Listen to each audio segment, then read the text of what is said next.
14 नवंबर 36 GK जिस question finally आज SSC test के सभी एग्ज़ाम जो होने थे 30 आपके सितंबर से 14 नवंबर तक वो आज कंप्लीट हो चुके हैं। लेकिन आपका जो क्या कहते हैं बिहार के जो पूर्णिया में आपका आपका एग्ज़ाम सेंटर था वहाँ का एग्ज़ाम कैंसिल हो चुका है। बस उन्हीं लोगों का एग्ज़ाम बचा है, तो उन लोगों को बहुत ही ध्यान से इस वीडियो को देखना है और बताए जाने वाले सभी प्रश्न उत्तर को याद कर लेना है, ठीक है? क्योंकि वहाँ पे कोई टेक्निकल एरर आ गई थी इसलिए वहाँ का एग्ज़ाम कैंसिल हो गया है। तो शुरू करते हैं वीडियो बिना किसी देरी के। आपका पहला क्वेश्चन क्या है? वह कौन-सी मीनार है जिसकी ऊँचाई 73 मीटर है और वह ईंट से बनी हुई विश्व की सबसे ऊँची मीनार है? यहाँ बताना है कि उस मीनार का नाम क्या है? तो what is the name of the 73 meter high tower made of bricks recognized as the tallest brick minaret in the world? तो उसका क्या नाम है? सभी को पता होगा, कुतुब मीनार, ठीक है? कुतुब मीनार। बात किया जाए थोड़ा कुतुब मीनार के बारे में, तो कुतुब मीनार दिल्ली में स्थित है, सभी को पता है, और इसका निर्माण 1193 ईस्वी में कुतुबुद्दीन ऐबक ने प्रारंभ किया था, ठीक है? और बात करें इसको कंप्लीट किसने करवाया था, तो इसको कंप्लीट करवाया था इल्तुतमिश ने, ठीक है? तो ये भी आपको याद रखना है। शुरुआत तो 1193 में कुतुबुद्दीन ऐबक ने कर दी थी, लेकिन इसको कंप्लीट जो कराया था वो इल्तुतमिश ने किया था, ठीक है? तो Qutubuddin Minar is located in Delhi and its construction was started in 1193 AD AD by Qutubuddin Aibak, ठीक है?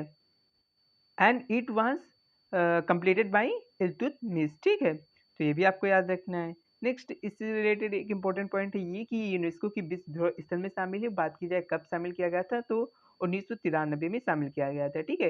It is included as a UNESCO world heritage site in 1993, ठीक है? नेक्स्ट आपका अगला क्वेश्चन क्या है? सबसे पहली बार मौलिक कर्तव्य किस संविधान संशोधन के तहत जोड़े गए? बताइए। Under which amendment were fundamental duties added for the first time? तो इसका राइट आंसर क्या हो जाएगा? 42वें संविधान संशोधन 1976 के द्वारा, ठीक है? 42 कॉन्स्टिट्यूशनल अमेंडमेंट 1976 के द्वारा। इसके बारे में थोड़ा जान लेते हैं कि आपका जो शुरुआत में जो संविधान बना था तो इसमें आपके एक भी मौलिक कर्तव्य नहीं थे। जो आपके 10 मौलिक कर्तव्य जोड़े गए वो आपके जोड़े गए थे, अभी बताया 42वें संविधान संशोधन द्वारा। और बात करें मौलिक कर्तव्य आपको किस अनुच्छेद में देखने को मिल जाएंगे, तो 51 ए में देखने को मिल जाएंगे। और कई बार 42वें संविधान संशोधन से ये भी प्रश्न पूछा जा चुका है कि जो आपका 42 जो आपका कॉन्स्टिट्यूशनल अमेंडमेंट हुआ था उसके द्वारा कौन कौन से आपके जो 3 शब्द जोड़े गए थे वो कौन से थे? तो याद रखना है socialist, socialist, secular and integrity. क्या? Socialist, secular and integrity. Hindi में बात करें तो आपका सोशली मतलब समाजवादी, ठीक है? और यहाँ पे आपका बात करें सेक्युलर का, तो सेक्युलर मतलब आपका हो जाएगा धर्मनिरपेक्ष, और आपका यहाँ पे क्या था? यहाँ पे आपका था इंटीग्रिटी। क्या था यहाँ पे? इंटीग्रिटी। और इंटीग्रिटी का मतलब होता है आपका क्या? तो इंटीग्रिटी का मतलब होता है अखंडता, ठीक है? तो समाजवादी, धर्मनिरपेक्ष और अखंडता। हिंदी इंग्लिश में बात करें तो सोशलिस्ट, सेक्युलर एंड इंटीग्रिटी, ठीक है? और ये भी पूछा गया कि जो 42वां संविधान संशोधन हुआ था वो किसके मतलब उस समय कौन प्रधानमंत्री थे? तो उस समय थे आपकी इंदिरा गांधी जी प्रधानमंत्री, ठीक है? ये भी आपको याद रखना है। ये भी आपके प्रश्न पूछे जा चुके हैं, इनको याद रखना है।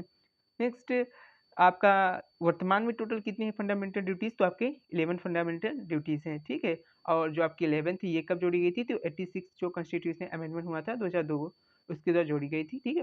और इसमें शिक्षा के अधिकार से जुड़ी बात कही गई है, ठीक है? 6 से 14 वर्ष के बच्चों को शिक्षा देना के बारे में बताया गया है, ठीक है? और बात बताएं कि जो आपका मौलिक कर्तव्य किस देश के संविधान से लिए गए हैं? तो ये आपके रूस के जो संविधान है वहाँ से लिए गए हैं, ठीक है? नेक्स्ट आपका अगला क्वेश्चन है 2023 में कौन सा संविधान संशोधन हुआ था? तो which constitution amendment took place in 2023? तो वो आपका था 106वां संविधान संशोधन, ठीक है? क्या था आपका? 106वां संविधान संशोधन था, 106th कॉन्स्टिट्यूशनल अमेंडमेंट। तो इसके बारे में देख लेते हैं। तो संविधान का 106वां संशोधन 2023 यानी नारी शक्ति वंदन अधिनियम। कौन सा अधिनियम था? नारी शक्ति वंदन अधिनियम 2023। इन संशोधन के तहत लोकसभा और राज्य विधानसभाओं में महिलाओं की ये सीटों के आरक्षण का प्रावधान किया गया था। तो 106वां संविधान संशोधन था उसमें क्या बताया गया था? तो उसमें जो लोकसभा है और राज्य की जो विधानसभा है उसमें महिलाओं के लिए सीटों का आरक्षण है उसका प्रावधान किया गया था। इस संशोधन के तहत अनुसूचित जाति एससी और अनुसूचित जनजाति एसटी की महिलाओं के लिए आरक्षित सीटों में 1/3 सीटें भी आरक्षित की गई थी, ठीक है? तो इसके साथ साथ एससी और एसटी की भी 1/3 सीटें आरक्षित की गई थी 106वें संविधान संशोधन द्वारा। इंग्लिश में बात करें तो 106th amendment of the constitution 2023, for example नारी शक्ति वंदन एक्ट, ठीक है, 2003.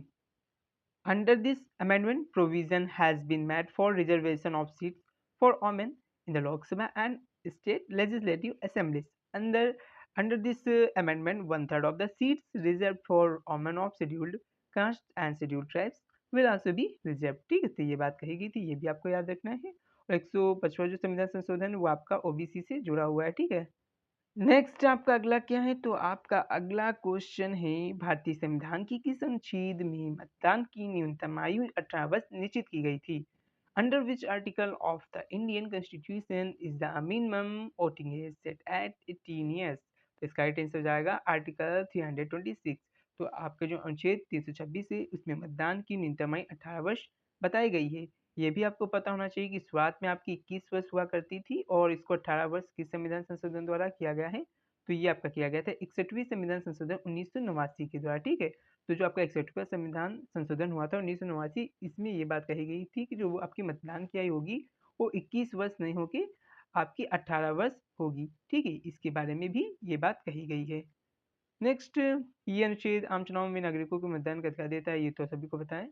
नेक्स्ट है आपका 2024 में खेलो इंडिया यूथ गेम्स का आयोजन कहाँ हुआ था? Where was the 2024 Khelo India youth games organised? तो इसका राइट आंसर क्या हो जाएगा? तमिलनाडु. ठीक है, और ये तमिलनाडु के जो आपके क्या बोलते हैं 4 शहरों में आयोजित हुआ था. ठीक है, आपके चेन्नई में हुआ था, याद रखना है, मदुरई और त्रिची एंड कोयम्बटूर में आयोजित हुए थे. ठीक है, और इसमें क्या हुआ था, इस क्वेज को पहली बार KIUG खेलो इंडिया यूथ गेम्स में शामिल किया गया था. ठीक है, और बात करें कि जो आपकी खेलो इंडिया है यूथ गेम्स, इसकी स्टार्टिंग कब हुई थी?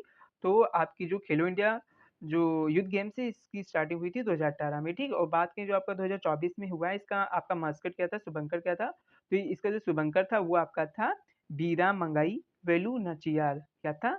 वीरा मंगाई वीरा मंगाई वीरा मंगाई वेलु वेलु वेलु नचियार. ठीक है, वेलु नचियार. नेक्स्ट आपका इसमें ये भी देख लेते हैं कि जो इसमें फर्स्ट पोजीशन जो आपका स्टेट पाया था वो था महाराष्ट्र, उसके बाद तमिलनाडु, फिर हरियाणा. ठीक है, तमिलनाडु में ही आयोजित हुए थे और ये सेकंड प्लेस आया था. ठीक है, और इसके 158 क्या मिले थे आपको, मेडल मिले थे टोटल. और ये भी प्रश्न पूछा जा चुका है कि जो खेलो इंडिया यूथ गेम है 2024, इसमें महाराष्ट्र ने टोटल कितने गोल्ड मेडल जीते थे? तो इसमें आपके 57 जो है गोल्ड मेडल जीते थे महाराष्ट्र ने. ठीक है, इसके साथ ही इसने पहला आपका स्थान प्राप्त किया था. नेक्स्ट है आपका कौन सा शास्त्रीय नृत्य आकाश का प्रतिनिधित्व करता है? Which classical dance represent the sky? तो सभी को पता है कथकली. कथकली जो आपका केरल का शास्त्रीय नृत्य है वो आपका किसको रिप्रेजेंट करता है? स्काई को रिप्रेजेंट करता है. ठीक है, और बात करें केरल का और कौन सा शास्त्रीय नृत्य है, तो मोहिनीअट्टम भी है. ठीक है, कथकली में क्या होता है आपने देखा होगा कि यहाँ पे आपका कुछ चेहरा होता है और यहाँ पे आपका मुखौटा होता है. ठीक है, कुछ यहाँ पे आपका मुखौटा लगाए होते हैं कुछ इस तरह से, तो ये इसमें रंग लगाए होते हैं, बहुत सारे रंगों होते हैं ना. ठीक है, और कथकली को दूसरा नाम क्या है? तो दूसरा नाम है रंगवेदी. रंगवेदी, या आप क्या बोल सकते हैं, कलिय रंगू. ठीक है, कलिय रंगू भी कहते हैं, ये भी आपको याद रखना है. ये पता ही केरल में होता है. इसमें रंगीन मेकअप और पोशाकों का उपयोग किया जाता है. ठीक, जैसा कि बताया था. नेक्स्ट आपका अगला क्या है, आपका अगला है पिंजर उपन्यास के लेखक या लेखिका कौन है? तो who is the author of the novel Pinjar? तो पिंजर जो का उपन्यासी है अमृता प्रीतम जी ने लिखा है. ठीक है, और इसके बारे में तो देख लेते हैं. तो पिंजर एक महत्वपूर्ण उपन्यास है जो विभाजन के दौरान कष्टों को दर्शाता है. ठीक है, तो Pinjar is the significant novel that portrays the suffering during the partition. Next आपका अगला क्या है, तो अमृता प्रीतम पंजाबी और हिंदी साहित्य में जानी मानी लेखिका हैं, ये भी आपको याद रखना है. नेक्स्ट 2011 की जनगणना के अनुसार महिला साक्षरता दर कितनी थी? What was the female literacy rate according to the 2011 census? तो इसका राइट आंसर हो जाएगा 65.46. ओवरऑल कितनी थी? तो 74.04 थी. उसमें से आपकी मेल की हो जाएगी 82.14 के आसपास, और आपकी इसमें हो जाएगी जो आपकी फीमेल लिटरेसी रेट थी वो थी 65.46. ठीक है, और सबसे ज़्यादा कहाँ पे थी? तो केरला में थी. ठीक है, केरला में.